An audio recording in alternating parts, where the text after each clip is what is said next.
इस बुलेटिन की शुरुआत करेंगे मध्य प्रदेश से इस वक्त की बड़ी खबर के साथ में, क्योंकि मध्य प्रदेश के इंदौर में प्रियंका गांधी के ऊपर एफआईआर दर्ज कर दी गई है। दरअसल भोपाल में भी प्रियंका गांधी के ऊपर एफआईआर दर्ज की गई है। 50% कमीशन के वायरल पोस्ट का यह पूरा मामला, जिसके ऊपर प्रियंका गांधी वाड्रा की मुश्किलें अब बढ़ती हुई नजर आ रही हैं, क्योंकि भोपाल में भी प्रियंका के ऊपर एफआईआर दर्ज कर दी गई है। 50% कमीशन का पोस्ट प्रियंका गांधी के द्वारा शेयर किया गया, जिसके बाद प्रियंका गांधी पर फर्जी पोस्ट शेयर करने का आरोप लगा। प्रियंका गांधी के साथ साथ कमलनाथ और अरुण यादव पर भी मामला दर्ज हो गया है, केस दर्ज करा दिया गया है।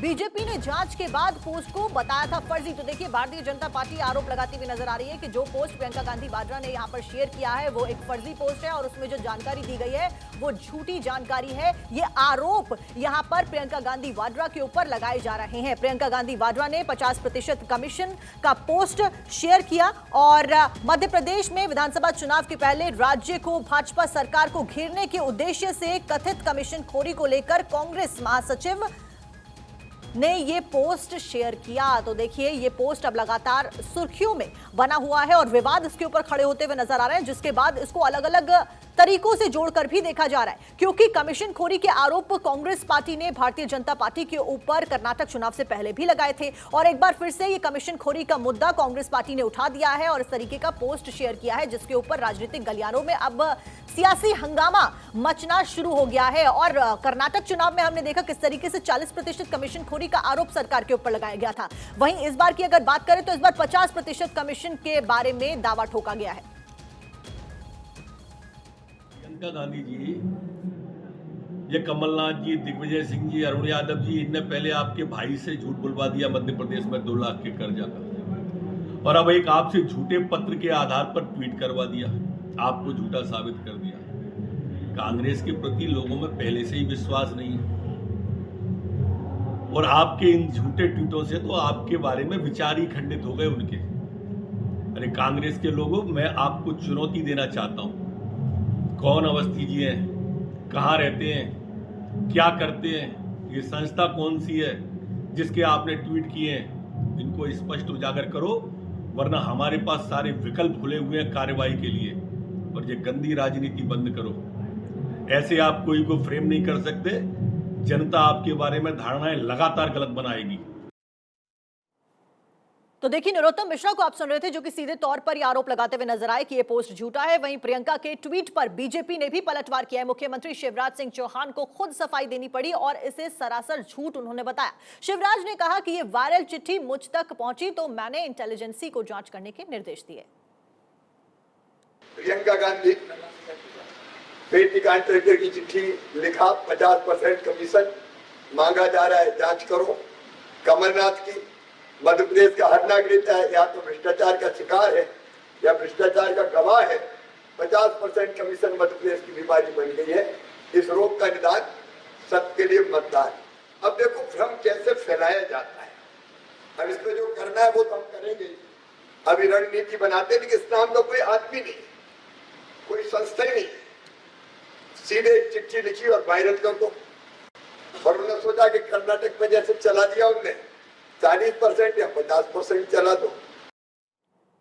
तो देखिए, इस वायरल पोस्ट के बाद आरोप प्रत्यारोप का दौर दोनों ही ओर से जारी हो गया है और इसी के ऊपर तमाम जानकारी लेकर हमारे सहयोगी हमारे साथ जुड़े अखिलेश सोलंकी। अखिलेश का मैं रुख करूंगी। अखिलेश, फिलहाल कांग्रेस पार्टी के लिए मुश्किलें बढ़ती हुई नजर आ रही हैं, क्योंकि प्रियंका गांधी ने जो पोस्ट शेयर किया उस पोस्ट के बाद यहां पर इस पोस्ट के झूठा होने के दावे किए जा रहे हैं। क्या कुछ अपडेट आपके पास? देखिए, जिस तरह से ये पूरा मामला सामने आया और खासतौर से कांग्रेस पार्टी ने, जो शिवराज जी भी कह रहे थे कि कर्नाटक में जो एक तरह से गेम प्लान था उसी की तरह 40 से बढ़ाकर 50% का आरोप वो लगातार लगाते भी रहे और इस तरह के पोस्टर्स भी पहले छपे थे। लेकिन ये जो पत्र वायरल हुआ, जिसको बीजेपी अब झूठा करार दे रही है, जिसको खिलाफ एफआईआर भी दर्ज कर रही है, ये बताया जा रहा है कि कर्नाटक के एक तरह से मोमेंटम को मध्य प्रदेश लाने की झूठी कोशिश कांग्रेस पार्टी कर रही है, जिसके बाद बाकायदा इंदौर में एफआईआर दर्ज होती है और भोपाल में भी एफआईआर दर्ज हो गई है और इसमें तमाम बड़े नेताओं को शामिल किया गया, चाहे कमलनाथ की बात हो, प्रियंका गांधी की बात हो। प्रियंका गांधी के खिलाफ 41 जिलों में शिकायतें दी गई हैं। शिकायतें तो तमाम जिलों में हुई है बीजेपी की तरफ से, लेकिन जो बड़े सेंटर्स है वहां पर एफआईआर जी। होगी, जिस तरह की हमारी जानकारी है। अच्छा इंदौर में अखिलेश, एफआईआर इंदौर में मामला दर्ज हो गया, भोपाल में मामला दर्ज हो गया, लेकिन 41 जगहों पर मामला इसके खिलाफ शिकायत दर्ज हो गई। इसके ऊपर कांग्रेस का क्या कुछ कहना है? क्योंकि जिस शख्स का जिक्र पोस्ट में किया गया, ज्ञानेंद्र अवस्थी जिसका नाम बताया जा रहा है, वो अज्ञात शख्स कहा जा रहा है और ये कहा जा रहा है कि ऐसा तो कोई व्यक्ति एग्जिस्टिंग ही नहीं है। कांग्रेस का क्या कुछ कहना है इसके ऊपर? इस मामले पर कमलनाथ ने बहुत साफ टिप्पणी की कि उन्होंने कहा कि किस किस के खिलाफ एफआईआर करेंगे, आप जनता में भी किसी से पूछ लीजिए, वो 50% कमीशन की बात कहते नजर आएंगे। तो उन्होंने स्पष्ट तौर पर इस व्यक्ति को लेकर कोई सफाई नहीं दिया, यानी कि इसके संदेहास्पद होने की बात जो बीजेपी कह रही है उसको लेकर कोई स्पष्टीकरण कांग्रेस की तरफ से नहीं किया गया। दूसरा, जिस तरह से एफआईआर दर्ज हुई है प्रियंका गांधी और बड़े नेताओं के खिलाफ, भोपाल में अब कांग्रेस पार्टी प्रदर्शन करने जा रही है, जिला स्तर पर प्रदर्शन होगा और हो सकता है कि अगले 2 दिन में इस मसले पर कांग्रेस पार्टी आगे चीजों को बढ़ाती नजर आए और प्रदर्शन बड़े लेवल पर भी हों। तो एक तरह से कांग्रेस और बीजेपी कमीशन खोरी का जो मसला है उस पर एक तरह से अब राजनीति जी। मध्य प्रदेश में तेज होती नजर आ रही थी। मध्य प्रदेश में चुनाव होने वाले हैं अखिलेश, उस बीच जिस तरीके से कर्नाटक के चुनाव का क्योंकि सीधे तौर पर जिक्र किया जा रहा है लगातार, कर्नाटक में भी कांग्रेस पार्टी ने यही स्ट्रैटेजी अपनाई थी, कमीशन का आरोप थोपा था, उसके बाद कहीं ना कहीं बेनिफिट मिलता हुआ भी नजर आ रहा था कर्नाटक के चुनाव में इसका। लेकिन क्या जिस उद्देश्य के साथ में इस पोस्ट को शेयर किया है कांग्रेस पार्टी ने, प्रियंका गांधी वाड्रा ने, क्या वो उद्देश्य पूरा हो पाएगा? क्योंकि ये तो उल्टा उन्हीं के ऊपर गेंद आ गई है, क्योंकि जिस तरीके से एफआईआर अलग अलग जिलों में दर्ज कराई गई है वो एक गंभीर मामला है। देखिए, राजनीति में काट की हांडी बार बार नहीं चढ़ती है और जिस तरह से एक बार एक इश्यू अगर कर्नाटक में सक्सेस हो गया तो उसका ये मतलब नहीं है कि मध्य प्रदेश में भी होगा। कर्नाटक में तो ये इश्यू हुआ कि बीजेपी से जुड़े लोगों ने ही एक तरह से शिकायत की थी और उसके बाद कांग्रेस को मुद्दा मिला था।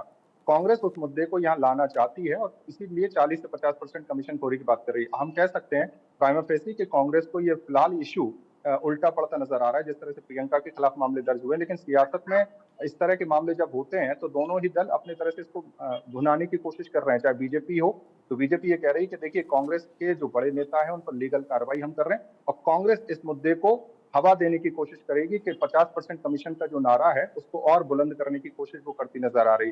तो अगले 2-4 दिन बहुत इंपॉर्टेंट हैं कि किस तरह से चीजें शेप अप होंगी। हो सकता है कि तो प्रियंका ओवरऑल हम गांधी ये कह सकते हैं कि बीजेपी इसको एक तरीके से इन्हीं के खिलाफ एक यंत्र की तरह उपयोग करने वाली है, क्योंकि बीजेपी ने जो शिकायतें दर्ज कराई हैं उसमें सीधे तौर पर यह लिखा है कि ये पत्र जो साझा किया गया सोशल मीडिया पर, इसमें झूठे दावे किए गए हैं।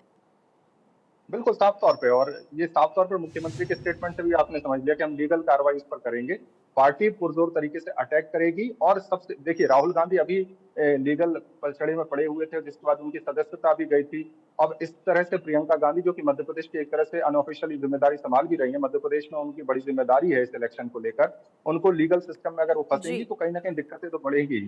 तो बीजेपी की रणनीति बहुत साफ है कि इतनी एफआईआर दर्ज करा दी जाए कि उसको लेकर एक लीगल जी।